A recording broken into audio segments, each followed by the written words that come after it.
21세기 이후에 경제와 금융시장에 대해서 한눈에 보기 어떤 이야기 담겨 있나요? 이 장에서는요, 2000년대 이후에 글로벌 금융시장과 경제가 어떻게 흘러갔나라고 하는 그 메커니즘에 대해서 좀 설명을 드렸는데요. 이 당시 메커니즘은요, 우리가 이제 한 국가별로 좀 쉽게 설명을 드리게 되면 2000년대 초반에 중국이 WTO에 이제 가입을 했죠. 그러면서 중국이라고 하는 이런 국가가 전 세계 글로벌에서 지구촌의 공장 같은 그런 역할을 했습니다. 그러니까 약간 재래식 공장 같은 거죠. 우리가 전통 제조업을 통하는 굴뚝 산업이라고 하는 2차 산업을 중심으로 하는 그런 제조업 공장이었습니다. 이 공장이 열심히 돌아가게 되면 원자재가 필요하잖아요. 그럼 중국이라고 하는 이런 공장에다가 원자재를 열심히 수출하는 그런 국가들이 있습니다. 러시아라든지 브라질이라든지 이런 원유라든지 철광석 이런 것들을 수출하는 그런 국가들이 있겠고요. 이 중국이라는 공장 하나가 모든 걸 다 할 수 없기 때문에 여기다가 조금씩 또 소부품 같은 것들을 제공하는 그런 국가들이죠. 대부분의 아세안 국가들이었고요. 마찬가지로 한국도 중국에다가 OEM이라고 하는 그런 방식을 크면서 중국의 공장을 잘 이용해서 한국도 함께 경제 성장이 굉장히 높았습니다. 이렇게 해서 중국이라고 하는 거대한 공장에서 만들어진 상품들은요, 대부분 선진국으로 가서 팔렸고요. 그렇게 되면 선진국 사람들은 돈을 중국에다 지불을 하게 되잖아요. 그러면 중국 사람들은 돈을 벌죠. 그러면 그 돈 가지고 다시 미국 주식 사고 미국 채권 샀습니다. 그러면서 상품의 흐름은 이머징 국가에서 선진국으로, 그리고 자본의 흐름은 선진국에서 이머징으로 흘러가는 어떤 환류 시스템이 2000년대에 갖춰진 거죠. 그래서 이런 것들이 제일 잘 가동이 되던 때가 2000년대 초반부터 우리가 서브프라임 위기 터지기 직전이었던 2007년도, 8년도까지였던 것이고요. 그래서 그때도 한국 경제도 굉장히 고성장하면서 함께 커져갈 수가 있었던 거죠. 그런데 지금은 이제 이러한 어떻게 보면은 지구촌의 밸류체인이잖아요. 이 밸류체인 자체가 많이 깨졌죠. 완전히 무너졌죠. 네, 완전히 무너졌습니다. 중국이라 하는 국가가 이제는 더 이상 재래식 공장을 가동해서 성장하는 것이 아니고 이제 돈을 벌 만큼 벌고 먹고 살만해졌기 때문에 미국하고 대등한 수준에서 우리도 이제 기술 산업을 통해서 경제를 도약하겠다라고 하면서 얘기를 하고 있고요. 게다가 국방까지 세지고 있죠. 그러다 보니까 미국 입장에서는 약간 불편할 수밖에 없습니다. 그래서 미국과 중국 간의 갈등이 지금 계속해서 되고 있는 상황이고요. 지금 이러한 중국이 그동안 한 길게 놓고 본다면 한 20년 정도 역할을 해왔던 그런 공장이 점점 축소가 되고 지금은 중국이라는 공장이 거의 문을 닫은 것 같아요. 제 느낌상으로는. 그렇기 때문에 다음에 공장이 어딜 것이냐라고 하는 것을 글로벌 투자들이 굉장히 열심히 찾고 있는 그런 상황인 거죠.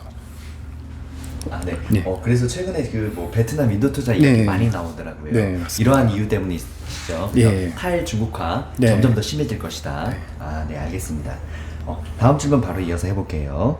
6장에는 코로나19와 러시아 우크라이나 전쟁이 금융시장에 미친 영향에 대해서 심도 있게 다뤄두셨다고 하는데 코로나19가 완전히 종식되고 러시아 우크라이나 전쟁이 끝나면 금융시장이 어떻게 변화될지도 궁금한데 이 얘기 좀 부탁드립니다. 정말 굉장히 민감하고 지금 전쟁이 1년 이상 길어지고 있잖아요. 많은 투자자분들이 불안해하시기도 하시지만 언제 끝나고 굉장히 기다리고 지루해하고 계십니다. 이걸로 인해서 그렇지 않아도 코로나 때문에 엉망이 됐던 이 물류나 이런 것들이 더 엉망이 돼버렸잖아요. 네, 이거에 대한 이야기들과 전망 앞으로 좀 부탁드립니다. 러시아 우크라이나 전쟁은요.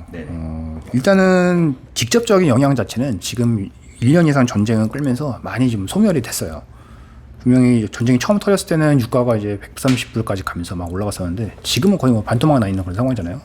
그렇기 때문에 직접적인 영향이 많이 사라진 건데 그 과정에서 이제 보시게 되면은 미국이 러시아의 금융자산 같은 것들을 굉장히 많이 동결을 시켰잖아요. 금융 제재를 한 거죠.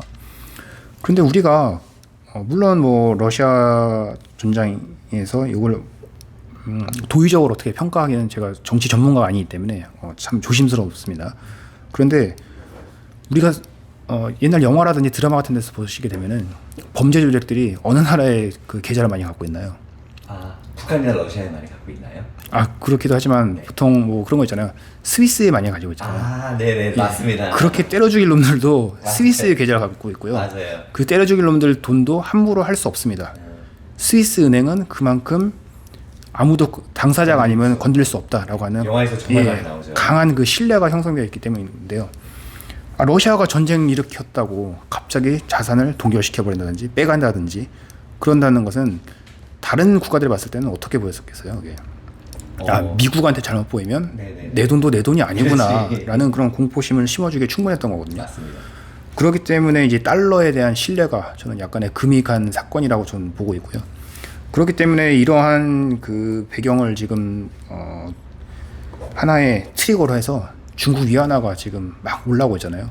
엊그저께 뉴스 보니까 이제 중국에서 결제되는 그런 무역 비중 중에서 처음으로 이제 달러보다 위안화가 많아졌다라는 그런 뉴스가 나왔습니다. 물론 전 세계 글로벌리 볼 때는 아직까지 위안화 결제되는 비중은 그렇게 높지 않아요. 한참 이제 밑이긴 한데 이런 현상들이 나오고 시작을 했고, 그리고 달러에 대한 사람들의 신뢰가 깨기 시작했다는 것은 굉장히 큰 어떠한, 나중에 우리가 한 10년 이상 지나고 왔을 때 지금 이 사건을 다시 되돌아본다면 하나의 이제 기폭제가 되지 않았을까, 좀 그렇게 생각하고 있습니다. 그리고 하나 더 말씀을 드리자면, 전쟁 이후에 그 아까도 이제 밸류체인이라고 하는 이제 그 궁금한 사슬 그 말씀을 하셨는데, 반도체 같은 것들은 이제 더 이상 특정 국가에서 수출하는 것이 아니고 안보 품목 정말 이제 지정이 될 정도로 중요한 게 됐잖아요. 그래서 과거에는 2000년대만 하더라도 어떤 제품이든지 가장 인건비가 싼, 비용이 싼 데서 생산하는 게 가장 기본적인 원칙이었습니다. 그런데 지금은 그런 비용의 문제가 아니라 이제는 안보의 관점에서 접근하기 시작했다는 거죠. 그렇기 때문에 지금 나타나고 있는 미국과 중국 간의 그런 공급망을 둘러싼 갈등, 그리고 그런 사이에서 한국은 분명 아직까지 중국에 대한 그 경제 노출도와 익스포저가 훨씬 더 큽니다. 그런데 이런 이제 공급망의 재편을 두고 한국이 약간 미국으로부터 강요받고 있는 그런 상황인 거죠. 또 한국 편에 쓸 거야, 중국 편에 쓸 거야라는 그런 얘기들이 나오고 있는 상황이기 때문에 이러한 민감한 정책의 이슈들이 많이 지금 금융시장에 많이 지금 반영이 되어 있는 그런 상황이고요. 물론 이것들은 이제 정치 전문가들이 바라보시는 거랑 저 같은 이제 경제를 보는 사람들이 받아보는 것은 초점이 좀 다르긴 하겠지만 분명히 굉장히 중요한 이슈이다라고 이렇게 좀 보고 있습니다.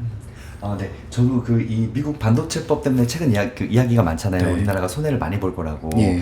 방금 안보에 대한 이야기 하셨는데, 네. 그 조항에 이런 것들이 있다고 하더라고요. 이제 그 반도체를 공급할 때 국방이나 이런데 안보에 관련된 데부터 먼저 공급하라. 네. 그런 사항도 있다고 하더라고요. 네. 그만큼 안보를 중시하고 있다. 이게 전쟁의 여파이겠죠. 네. 네네.